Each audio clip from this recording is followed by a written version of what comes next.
Everyone, welcome to Pass the Rock, late March 2024. So much to talk about. This is your home from Lost Tribe for sports. So we have today some March Madness, we have some NBA, maybe we get into what a drop tackle is in the NFL, and then we have a little MLB. This is where you do it. Thanks for everyone for hanging out with us with our MLB The Show streams over the weekend. Now you're a full-fledged member, so enjoy a show. This is Pass the Rock.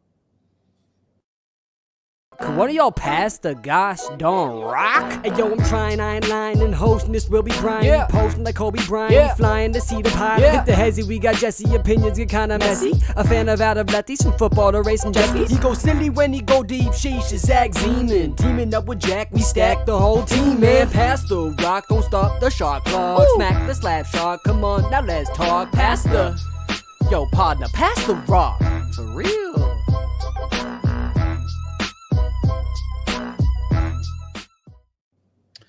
So Jack isn't with us because he's on spring break. Zach missed last week or the week before spring break. Guess what Jesse and I don't do?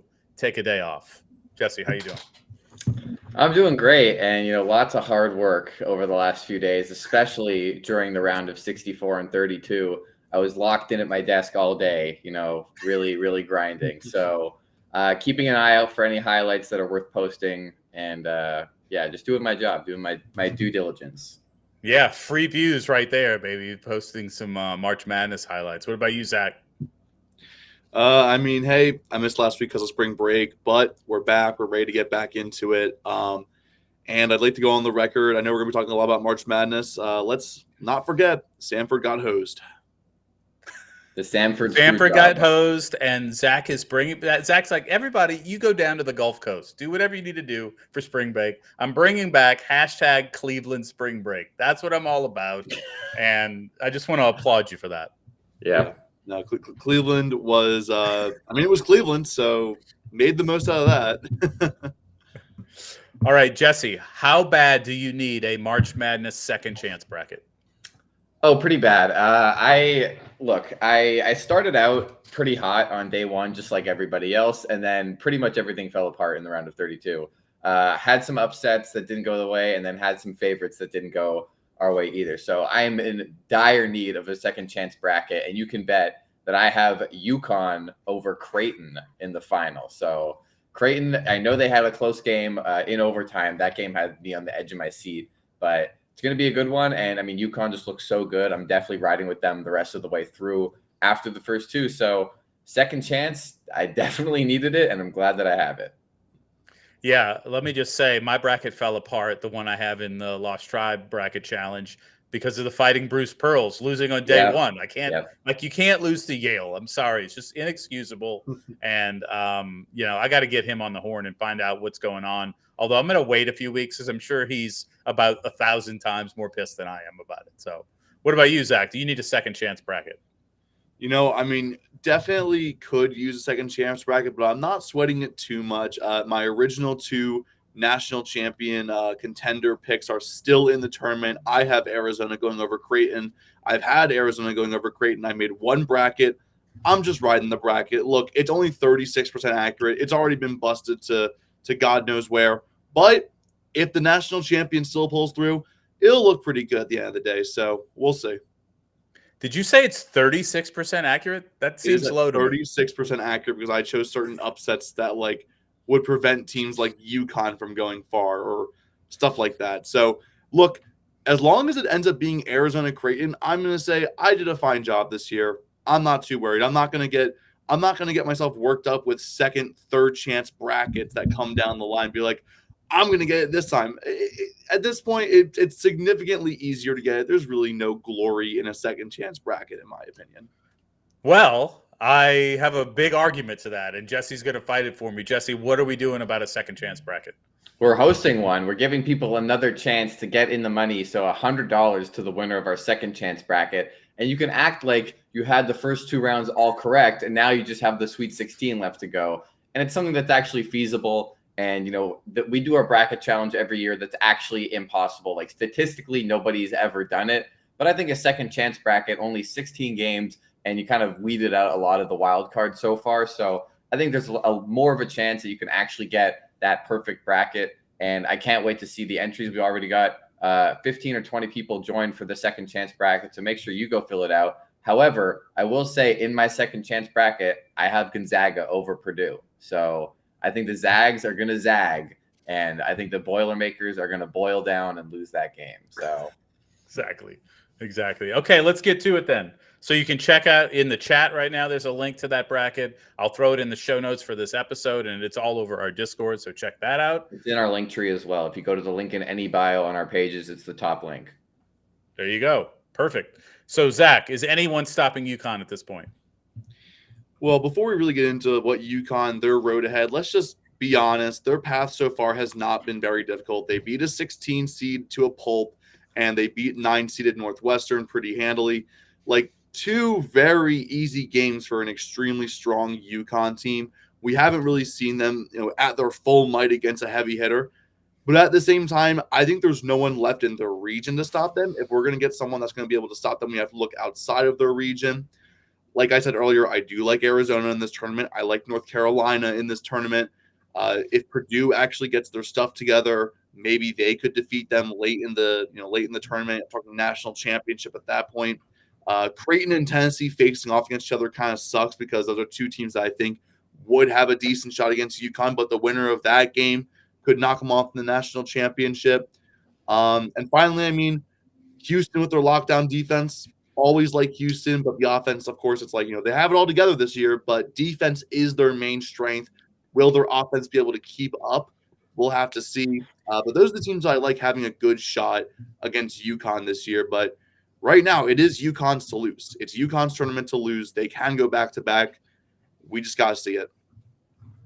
So, Jesse, Mike Greenberg on ESPN said that UConn deserves the 10 spot in the East play-in tournament. What do you think? I mean, they'd have to compete with Zach's Sixers, and then the Bulls and the Hawks are right there. I mean, with the current state and the Heat, the Heat are 7th, but with the current state of those rosters, I mean, the Hawks have been pretty decimated with injuries. No Trae Young, Clint Capella's been out for a bit, and DeAndre Hunter and Okongwu have been out. But I still don't think so. I mean, at the end of the day, this is still a college team, and no matter what, the Pistons will give the UConn Huskies the business. So I don't think that there's ever any validity to saying, oh, the best team in college could beat the worst team in the NBA, because there's just no way. But, good for Mike Greenberg. They used to, in the 60s, the NFL used to have like the Super Bowl champion play the college all-star team or whatever. I can't, obviously we'll never see that again. What would be cool is if maybe the worst team in the NBA has to face the team who wins the national championship and face relegation if they lose that game. And if they lose, that team is now up for relocation. And whichever team loses now goes to like Seattle or Las Vegas. And then the next year, the next worst team goes up for relocation if they lose to the national champion. Just have the G League champion play the worst team in the NBA, and instead of the G League Ignite, now they could just have a whole team of NBA level talent if they lose to a college team. That's right. All right. So one of the things I noticed when I was filling out my second chance bracket is there's not a ton of teams outside of the 1 to 4 seeds in each region. So there's only 4: NC State, Clemson, San Diego State, and Gonzaga. The only ones that are a 5 seed or worse. Which one has the best chance to make some noise, Jesse? Ooh, okay. So let me look at the bracket real quick. So of every team that is currently above a 5 seed that has the best chance, this might sound chalk, but I'm going to go with Gonzaga. I think the Bulldogs have been here. They are a 5 seed going up against number 1 Purdue, and I think that they are going to be the ones to spoil Purdue's run and move on. And then they get Creighton or Tennessee, which will be tough, but not as tough as, I mean, they already took down 1 seed, and then they get to go to the 2 or 3. So I'm going to say Gonzaga, I think, has the best chance outside of the top 4 seeded teams to make a run.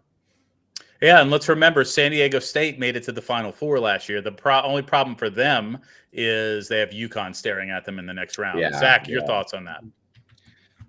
So while I do like the idea of Gonzaga, I want to shout out 2 other teams. I like Clemson. Clemson's doing a lot more than people expected in this tournament. They faced against Arizona And while I do have Arizona winning the entire thing in my own bracket, it's not to say that they can't be beaten. I think Clemson matches up fairly well against them. And then for just a lower seed pick, the lowest of seeds left, NC State has a good chance to upset Marquette, I believe. NC State's had a very good tournament run. They defeated, number 6 Texas Tech. They defeated Oakland with the upset victory, but that was also a really close game.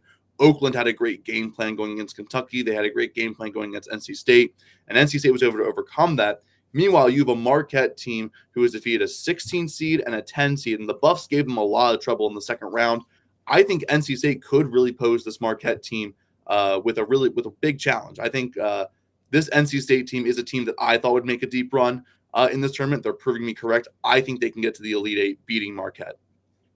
Well, and if you believe in any sort of momentum from the conference championships or conference tournaments, they did that. They won the ACC tournament. So they arguably have the most momentum of any team in this tournament. They came out of nowhere to win their conference tournament, and now they've won every game since. And I mean, I think I saw the Barstool NC State account being like, at one point they tweeted 11 more wins straight and we win the national championship. Then it was like, now it's 4 more wins until the national championship. Now it's a lot more realistic for NC State to make this deep of a run. I think they keep the momentum into the Elite Eight. After that, it's going to start to get really difficult, but I think they can win this game. I think they can beat Marquette.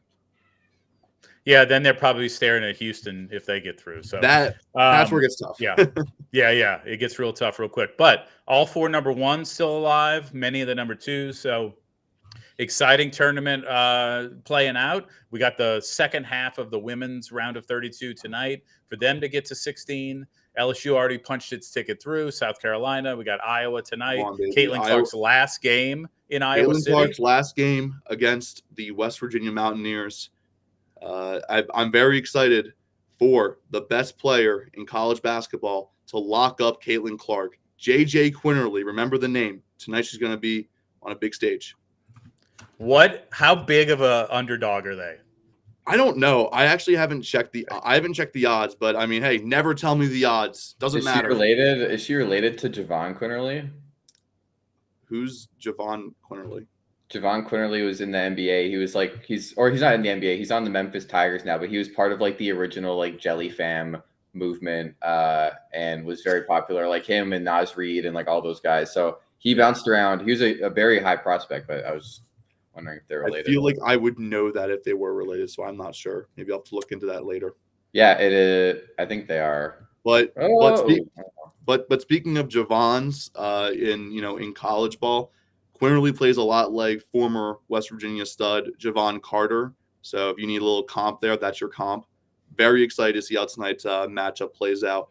You pretty much have the unstoppable offense versus the impenetrable defense in this matchup. So I'm very excited to see how it plays out. Yeah, well, there's going to be a couple logo shots from Caitlin, I think. And yeah, I'm scared about that. You can't really defend that. So, all right, let's get to the NBA. A little contender or pretender. All right. So we have about 10 to 12 games left for each team in the NBA. So it's crunch time. You got to be, pulling into that 6 seed or better if you want to make sure you get a playoff spot, or maybe break into the 7, 8, 9, 10 if you're lower to get to play in. So the Pacers on a bit of a decline. The problem is when you play no defense, it's really hard to keep up. Can the Pacers avoid the play-in with such a lack of defense, Jesse? I don't think so. They gave up 150 points to the Los Angeles Lakers last night in regulation. Yes, they scored 145, but they allowed 150 points. I'm honestly shocked that the Lakers allowed that much just because of how good their defense has been. And AD and LeBron both played. But, I mean, this is just ridiculous. They allowed 42 points in the second quarter and 44 points in the third quarter. You can't be allowing 86 points in 2 quarters of basketball. It's unacceptable, and there's no way that they're going to do anything significant in this year's playoffs if they keep playing like this.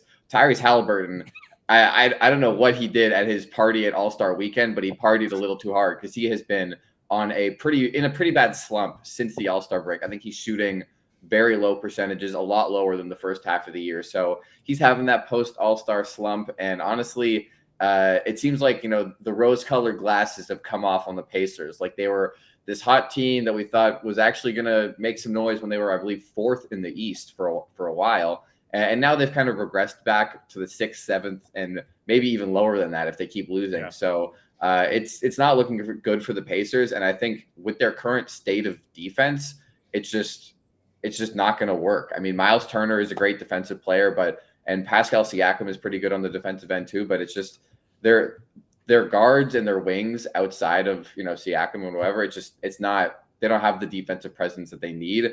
And there's no way that you can allow 150 points to like the 10th seed in the West and call yourself a contender. Mm-hmm. I don't think. Yeah, I mean they're closer. They're closer to being the 8th seed than they are to being the 5 seed. So they're only a half game up on 7 and 8, and so one more loss and they could be staring down at that. So Zach, can the Pacers save this? I think.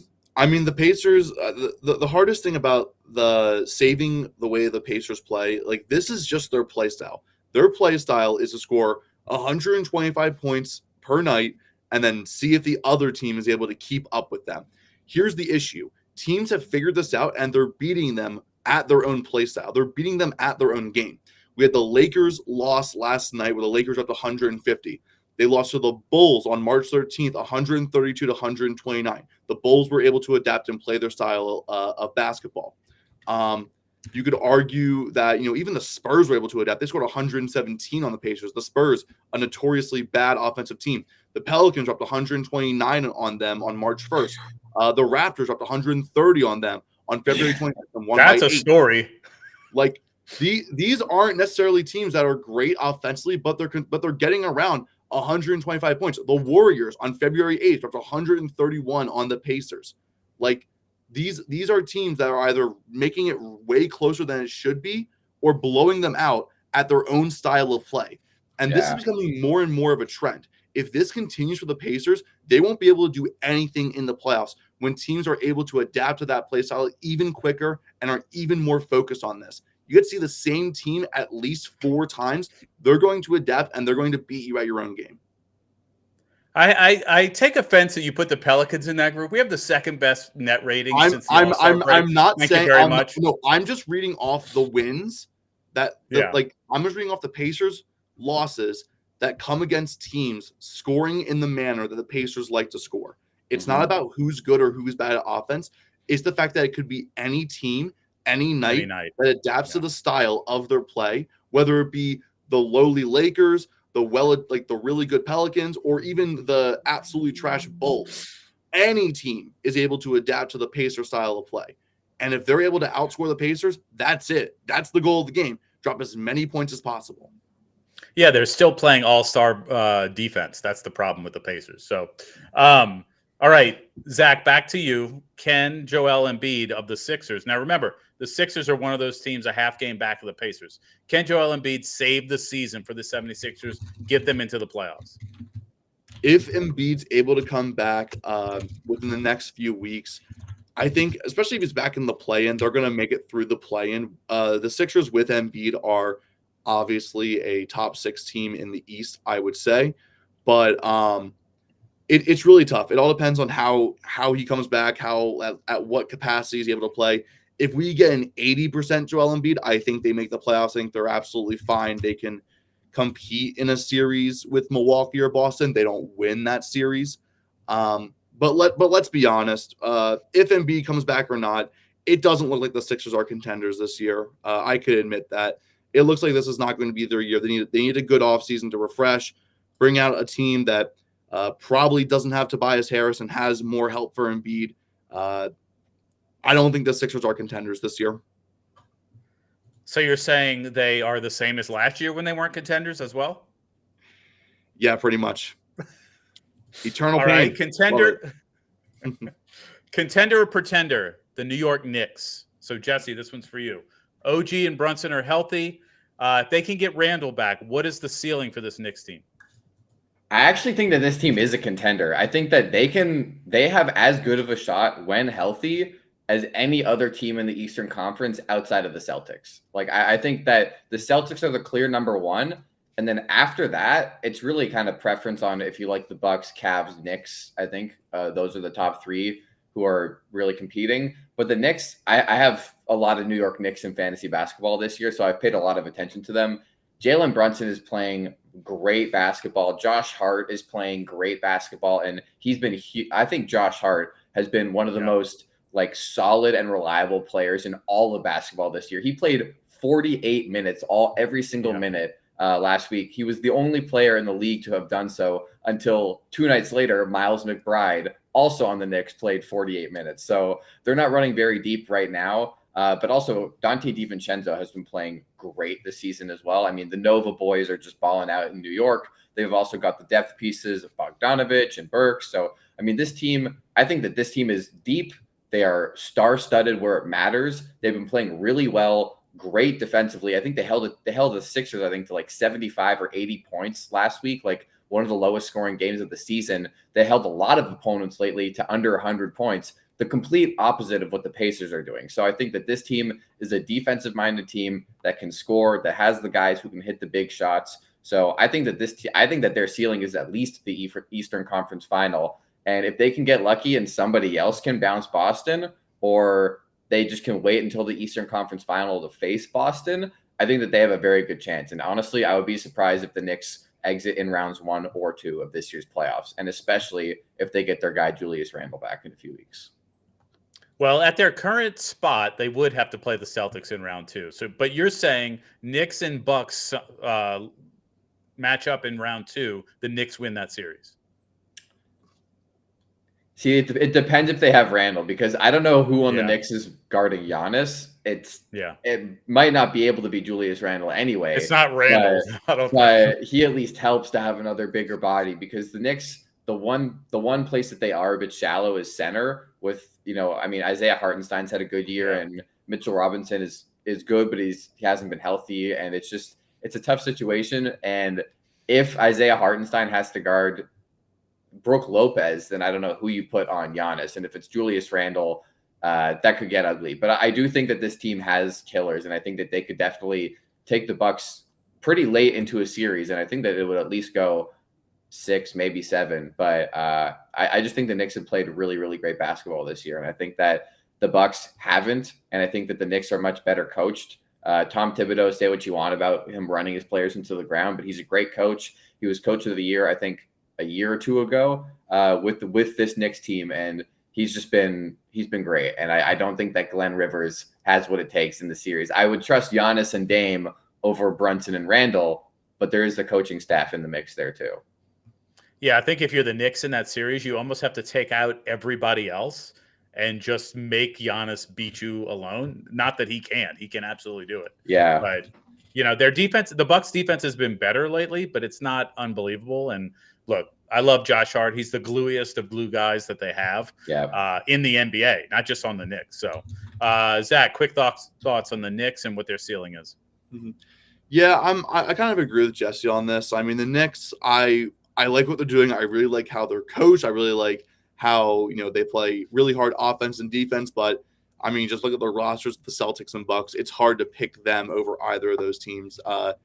I really like what Jesse said, though. Ceiling, that matchup in the second round would be really tough against either of those teams. I mean, most likely, what would it be? Most likely the Celtics.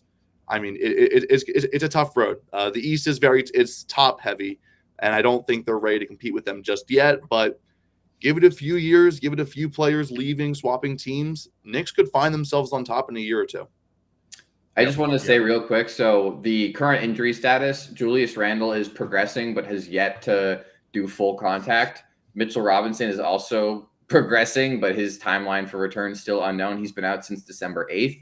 And OG Anunoby actually came back after his 18-game absence, but then aggravated his elbow, and then as a precaution has sat out the last 2 games, and I think is also out tonight. So he was kind of healthy, but not fully. So I would say this does hinge of if they get OG, Mitch, and Randall back, that's 3 starters for this team, and they've been playing that good without them. So if they do get those 3 pieces back by April 20th in the next month, I think that completely changes the whole story here. Yeah. This next one feels weird to say. Contender or pretender? Golden State Warriors. So, Zach, how worried are you if you're a Warriors fan with the Rockets right on your tail with 10 games to go? I'm definitely a bit worried because the Rockets have found their momentum. They're at 500 right now, but they're 9-1 in their last 10 games. They're on a roll for sure. And I mean, they do have a bit of a tough schedule, but you do have a head-to-head matchup on April 4th against the Rockets. If you're the Warriors, that's a head-to-head matchup. And I mean, it's not like the Rockets have a cupcake schedule to end the season as well. I mean, in their last 8 games, they're facing the Timberwolves, the Heat, the Mavericks, the Magic, and the Clippers. That's a majority of their opponents right there. That's a really tough way to end the season. I'm not sure what the Warriors' end of the season looks like. Let's see what their end of season is. They're facing the Mavericks twice, the Jazz twice, the Lakers, Blazers, Pelicans, and the Rockets, of course. It's not like either team really has an easy path to the end of the season, but I mean, it's going to come down to the wire. That head-to-head matchup's really going to matter at the end of the day. That could, I don't know what their season record is against each other, but that could be a tiebreaker when it comes to play-in time. I'm not sure. I'm definitely nervous if I'm a Warriors fan, but you still have 1 game on them. You have a little bit of wiggle room, and you have that head-to-head matchup. I'd be cautiously optimistic if I was a Warriors fan. Okay. Jesse, over to you. The Rockets right at 500 right now. Do they have the brightest future in the NBA, maybe outside of OKC? I think that they do. I think that the fact that they're playing this well, I know that they haven't played a lot of great teams lately. Like, yes, they've won like 10 of their last 11 or 9. They're 9-1 their last 10. But looking at the teams that they've actually played in those games, not to discredit the streak that they've been on, and Jalen Green's been balling lately, but those wins, only really 2 of those wins were three of them were against teams that are in any playoff contention. So they beat the Suns, then the Spurs, Blazers, Wizards, Spurs again, the Kings, the Cavs, but the Cavs didn't have Donovan Mitchell in that game as well, and then the Wizards again, and the Bulls and the Jazz. So all of those teams have a worse record than them, except for the Cavs, Suns, and Kings. So while yes, it is an impressive win streak, and they are hot right now, I don't think that they've been like beating any seriously good teams that should give you much worry about what the Rockets will actually do come playoff time this year. But I will say they have so much young talent. It's just all over the roster. I don't think anybody on that team is over 25. Just the fact that they're playing this well, and they have Alperen Şengün, who I think is the brightest young star center in the league. And then you have Amen Thompson, who is a top 5 pick from this year, who's kind of starting to really find his groove. Jalen Green, who's been playing like the best scorer in the league the last 2 weeks. Not to mention Jabari Smith, Tari Eason, and however many other, former lottery picks they have on that team. So there's just a lot of talent everywhere. They've got Fred VanVleet as their kind of vet to mentor those guys for the next 2-3 seasons while he's on the books. And then you get rid of him. You can give all those young guys some big contracts. So I think they've got a very bright future. It's just about seeing how this team can really mesh going forward. I think if Jalen Green can become a little bit more of a playmaker, then his ceiling will just go through the roof. Like if he can get to a Trae Young level of still giving you 27 points a game, but also 8, 9, 10 assists, like he's at like 3 or 4 assists right now. If he can really bump that number up, I think the sky's the limit for this team in like 2 or 3 years. But I will say for the Warriors, they should be worried because they're not playing well right now. It's so weird. They beat the Bucks by 30, and then the next night they lose to the Spurs. Like it's impossible to get a gauge on this team because they're either playing at full strength or like no strength. Curry's been in and out, and it's just really hard to get a gauge on how competitive this team really is.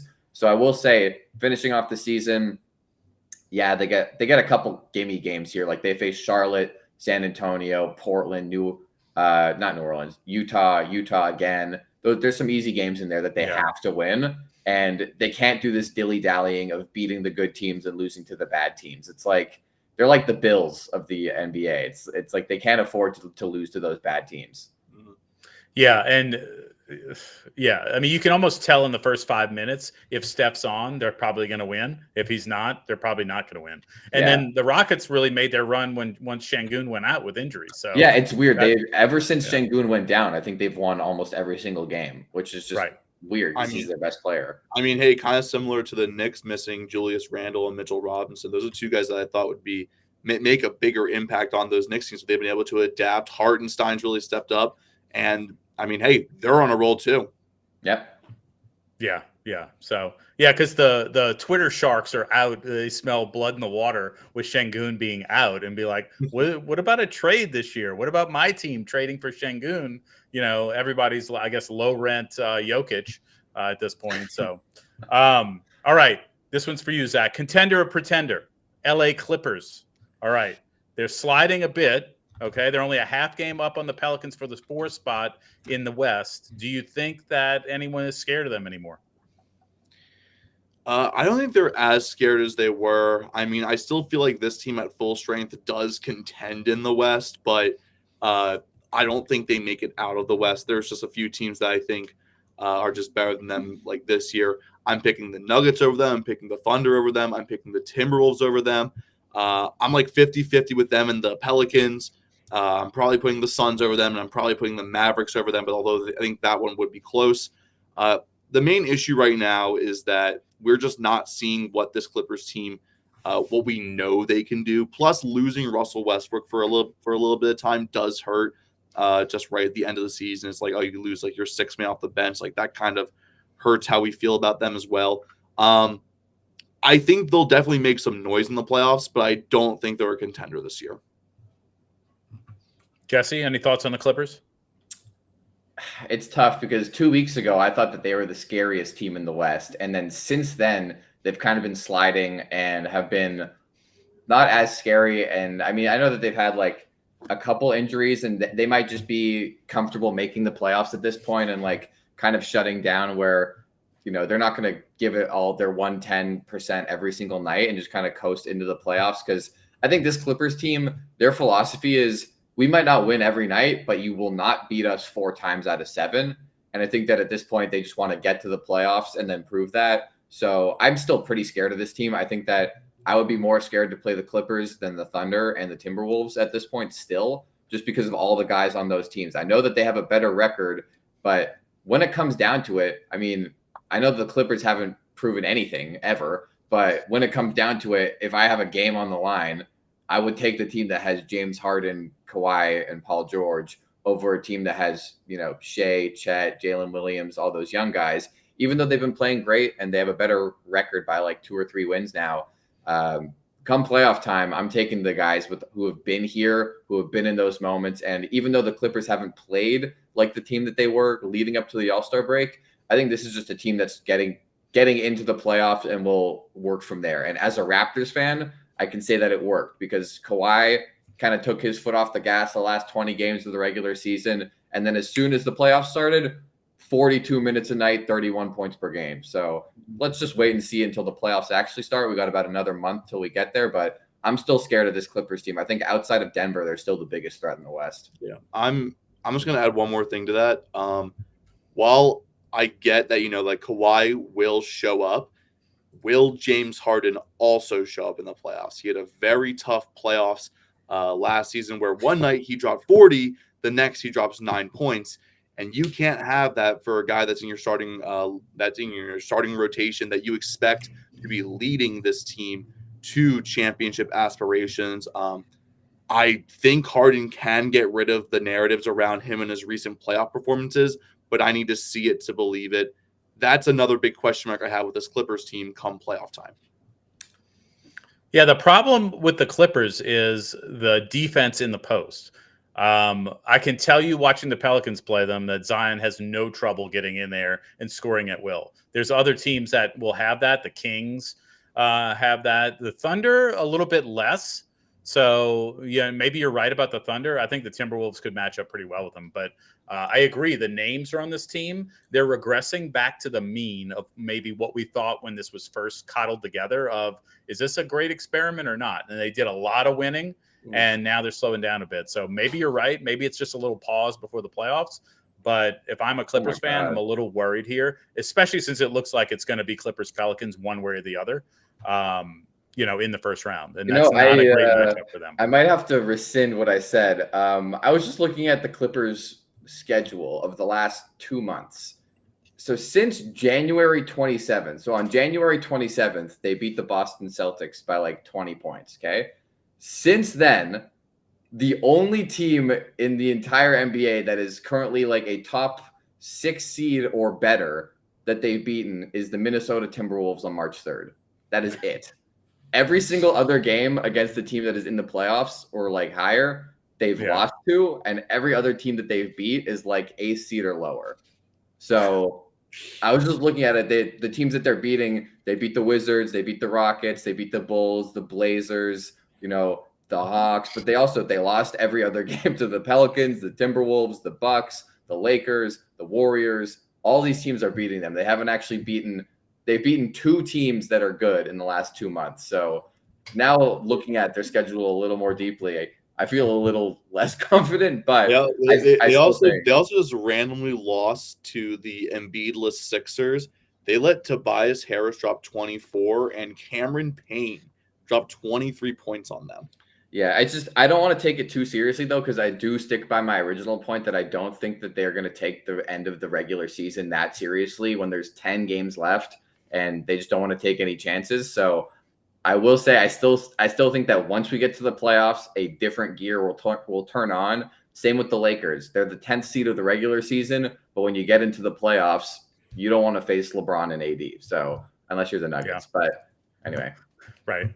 Well, and the Clippers have the Pacers tonight. So if the Pacers aren't tired from scoring 145 and giving up 150 on a back-to-back, this is a game the Clippers have to have. They just have to win it. Yep. So, all right, I'm going to bow out of this last one, but contender or pretender, New Orleans Pelicans, starting with you, Zach. BI out for the next 10 to 14 days, just FYI, but supposed to be back at least for the playoffs. Contender, pretender, New Orleans Pelicans. I mean, hey, him being back for the playoffs is only going to help their chances. I mean, Brandon Ingram's obviously been a net positive for the Pelicans. I don't think that's really hard to dispute. I think they're sneaky contenders. They're not full-on contenders.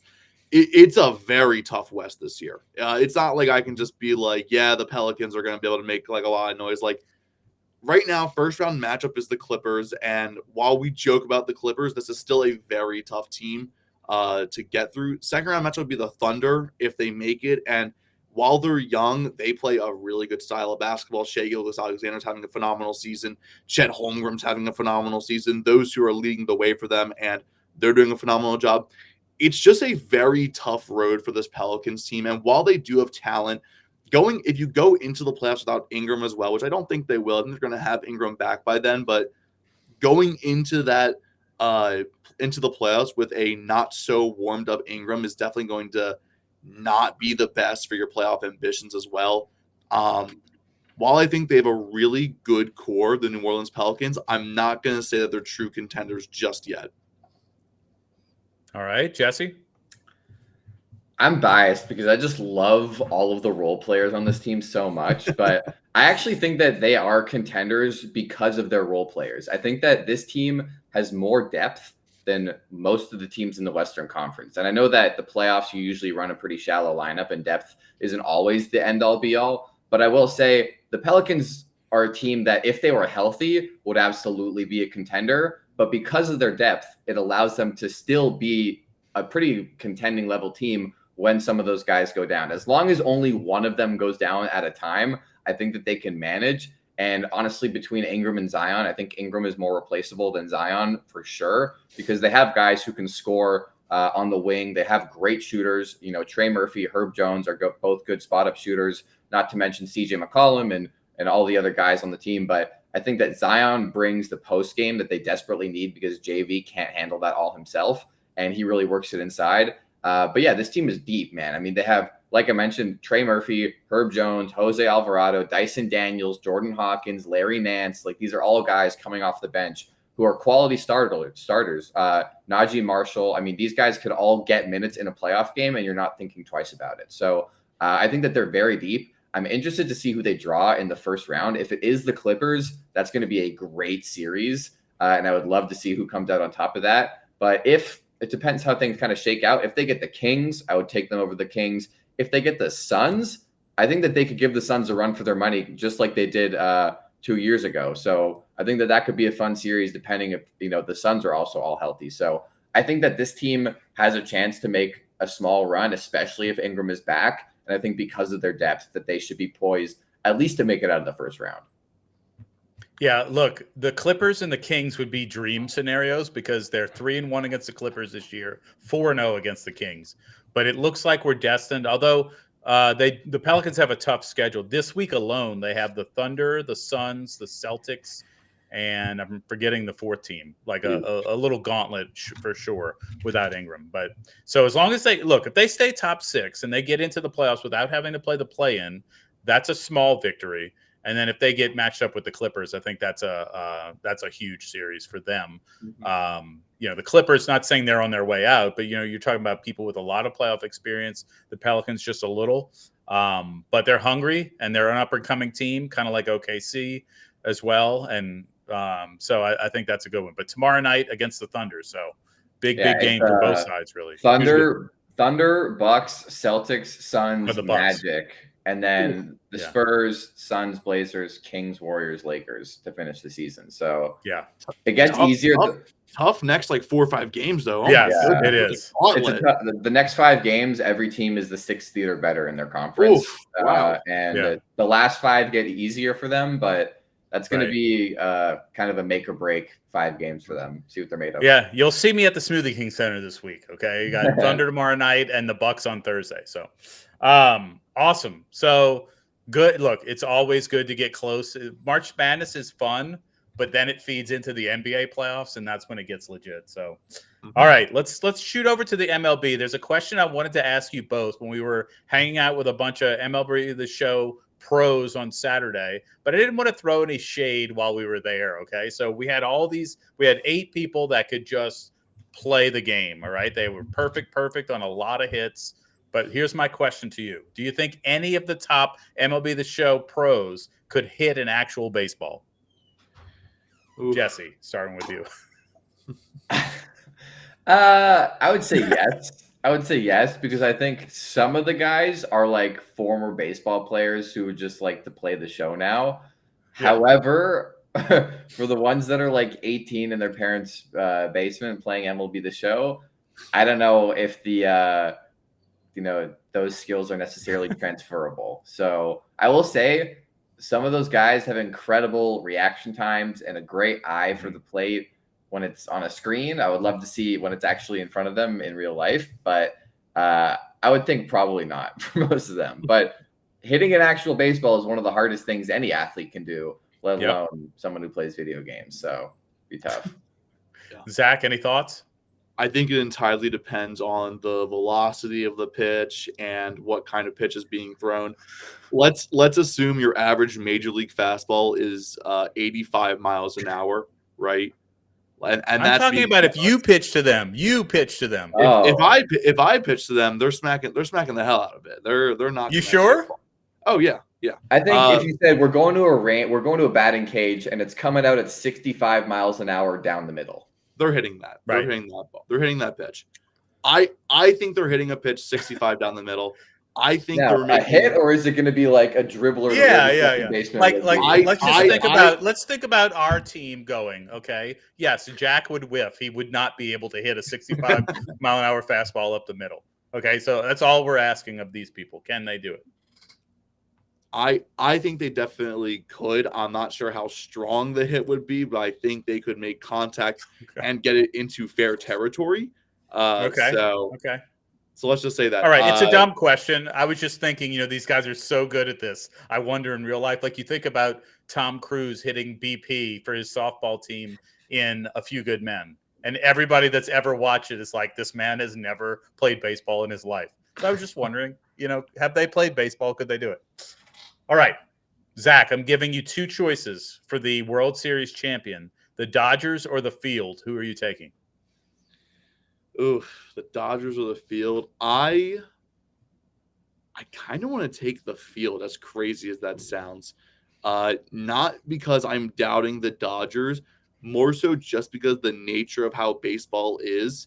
It feels like it's not always guaranteed to be the best team in the playoffs, in the World Series. you can make an argument for each of the last couple of years, like, oh, the World Series champion may not have been the best team in baseball.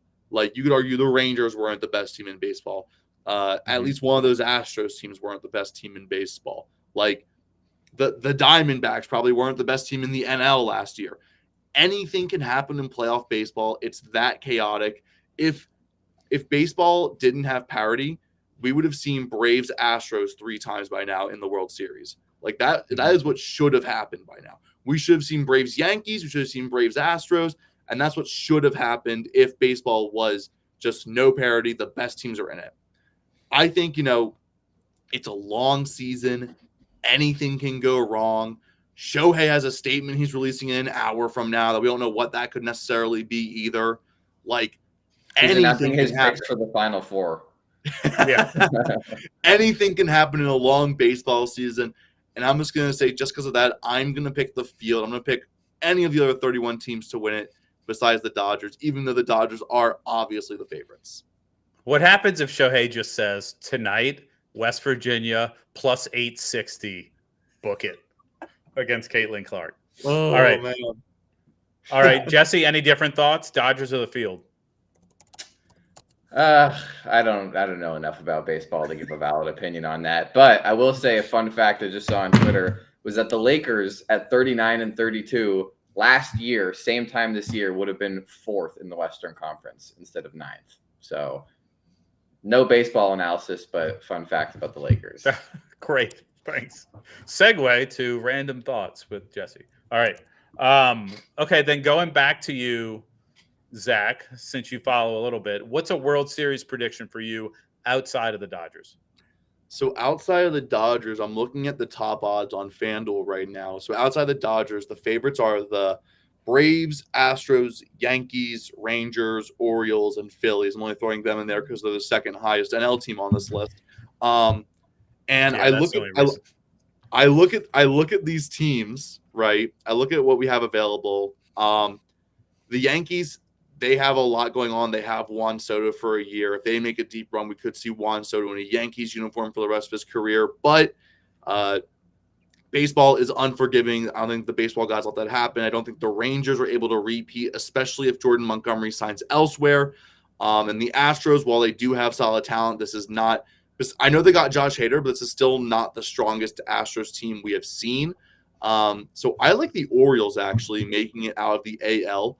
So regardless of the favorites, I like the Orioles making it out of the AL. They have some very young talent, but some very young superstars.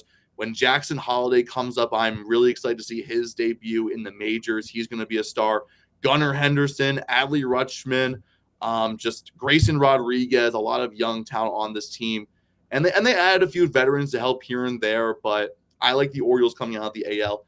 And then the NL, I mean, looking at the NL teams and the favorites, it's literally, besides the Dodgers, it's the Braves and the Phillies as the only 2 teams with any sort of relevancy in these odds. And the Braves can't beat the Phillies in the playoff series, so I'm going to go with my Phillies. So I'm going to predict a 1983 World Series rematch with the Orioles and the Phillies. And because of how young the Orioles are, I'm going to go with my Phillies to win the World Series just because of inexperience in the playoffs. Call that bias, but there is actually a little bit of logic behind that pick. Give me Phillies-Orioles 1983 rematch in the World Series. I'm just surprised that the Blue Jays have the 8th best odds to win the World Series. That's a little surprising to me as well. Yeah. But yeah. Go Jays. Zach, it's crazy how much you just read my mind. I will show you my notes. I don't know if you could see this. Phillies at Orioles. I had Orioles. it written down. I can't pick the Atlanta anythings to do anything good.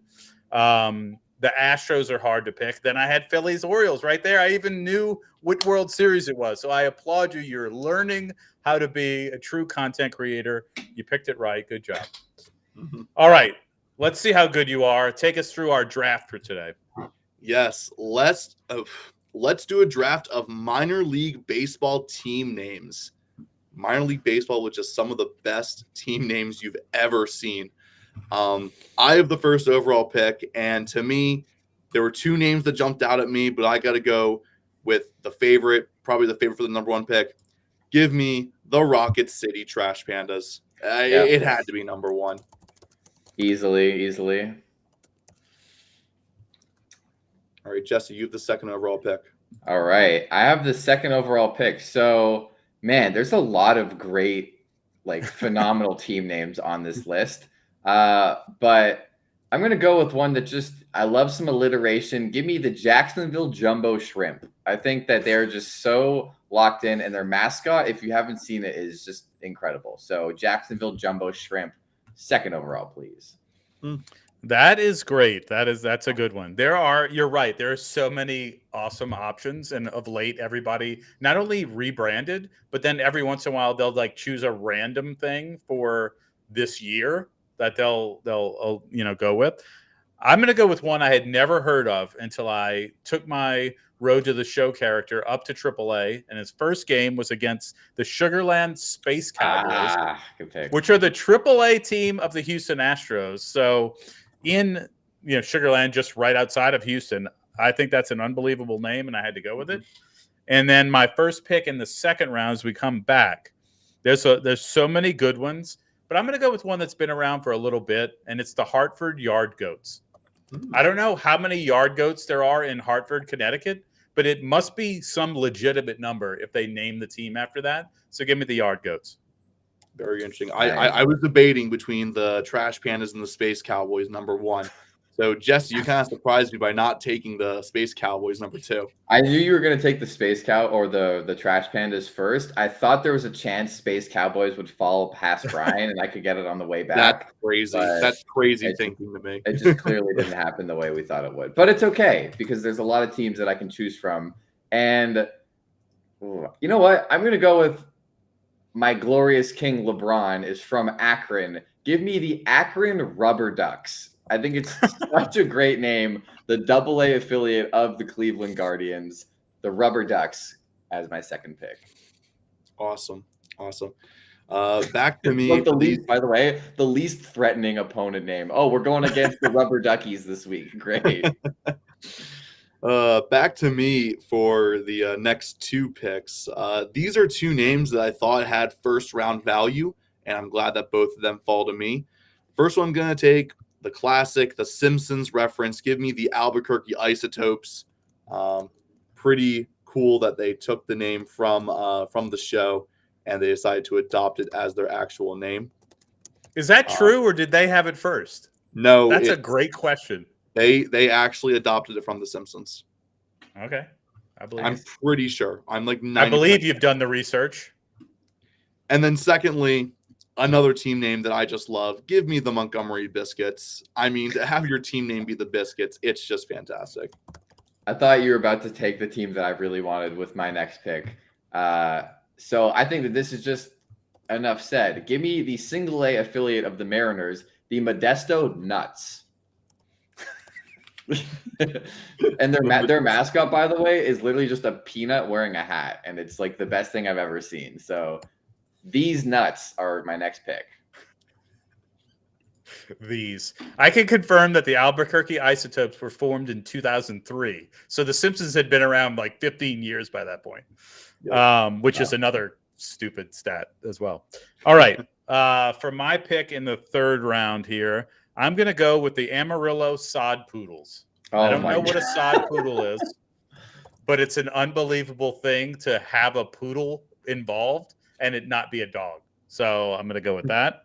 Nice. And then last, I have a few different options here that I don't know really which way to go, but I think I'm going to stay the closest minor league baseball team to New Orleans, the Biloxi Shuckers. And the reason I'm really picking them is I know it's not a kosher name because it's the Shuckers and we're talking about shellfish, but I'm going Biloxi Shuckers because they have a home hat that has BS on it, which is my initials. So I love it. Give me the Shuckers. Nice. All right.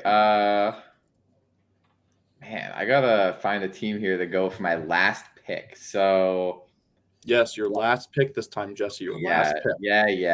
Yeah, no extras. Don't worry. Ooh, you know what? They haven't been taken yet. Let me just make sure they haven't been taken yet so I don't look like an idiot. All right, you know what? With my final pick, give me the Richmond Flying Squirrels. I love it. Love the idea. I would hope that at the ballpark they have a flying squirrel, going around pregame. If they don't, under their new management, they will. They have Atlanta games. They have Beat the Freeze. This is going to be Beat the Flying Squirrel. So it's going to be a lot of fun, and we're going to get that started ASAP. So give me the Richmond Flying Squirrels. That is awesome. Okay, with the final pick, I'm glad that this team fell to me. This is a team that I found out about for the first time while researching this. Give me the Quad Cities River Bandits. Love the name. What are the four cities? What are the four cities? I don't know. I believe they're a Royals affiliate. It doesn't matter. It doesn't matter what the Quad Cities are. All that matters is that they're the Quad Cities River Bandits. And that is just such a cool name. They have like a raccoon with like a cowboy hat and like a bandana as the mascot. It's sick. It looks awesome. Love getting the River Bandits here in the 4th round. I will just say one thing about this draft. This draft has made me realize how uncreative the NFL has been with the whole Commanders thing. There are so many amazing names out there that you could adopt. And you really went with the football team and then the Commanders. You've got the Cannonballers. You've got like the Tourists, the Asheville Tourists. Come on, that's a great name. I mean that is. And Russell Wilson once played for the Asheville Tourists, by the way. Yeah, I mean there's so many names that like weren't picked in this that I would have considered. There's the Rome Emperors. There's the Corpus Christi Hooks. The Toledo Mud Hens. I have a great one that I thought Jesse was going to pick. He took the Modesto Nuts. I thought he was going to come back with the Lansing Lug Nuts. Yeah, I was thinking about putting them together, and I was also thinking about the Fort Myers Mighty Mussels. I think that one's great too. You've got the Colonels out of Cedar Rapids. There's endless possibilities there. By the way, the Quad City River Bandits. The Quad Cities they're located in Davenport, Iowa. I don't know what other 3 large towns are around Davenport, Iowa, but those are the Quad Cities. And I want to just mark that Zach bookended his 2 teams, his draft, with 2 references to raccoons. Yes, big raccoon draft. But let us know who had the best draft in the comments below. Great stuff. That was fun. That was I think the best name out of all of these like the Trash Pandas is just legendary. But for me, the 4 names I really liked. I got the first 3 that I drafted were 3 of the 4 that I really liked, but also the Sugarland Space Cowboys. I just think the Modesto Nuts, they're just such a great unit. So random. I love it. Oh, I'm going to the Nuts game. You want to come? It's hilarious. So hey man, you want to come with me and see the Shuckers? Now, what they don't have here is I think it's either like minor league or something, but in Toronto they actually have the Toronto Maple Leafs play, and it's a baseball team, and it's like the stupidest thing, but they play at a park near my house, and it's like the Maple Leafs baseball. It's weird, but it's a thing. Yeah. RIP to the New Orleans Baby Cakes, who used to be our AAA team here that left. So too bad. All right, guys. That was a good one. And look, we'll be back on Thursday for a little our regular episode of PTR on Thursday. Lots of trivia, lots of games like this. Maybe we get involved with going deeper in single A teams only or something. I don't know. But and don't forget to check out our second chance bracket. You can check it out in our link tree. You can see it in our Discord, whatever. Now's the time for redemption. If your first bracket is in the toilet, let's bring it back out. Let's get a second chance and make it happen. Right, Zach? Absolutely correct.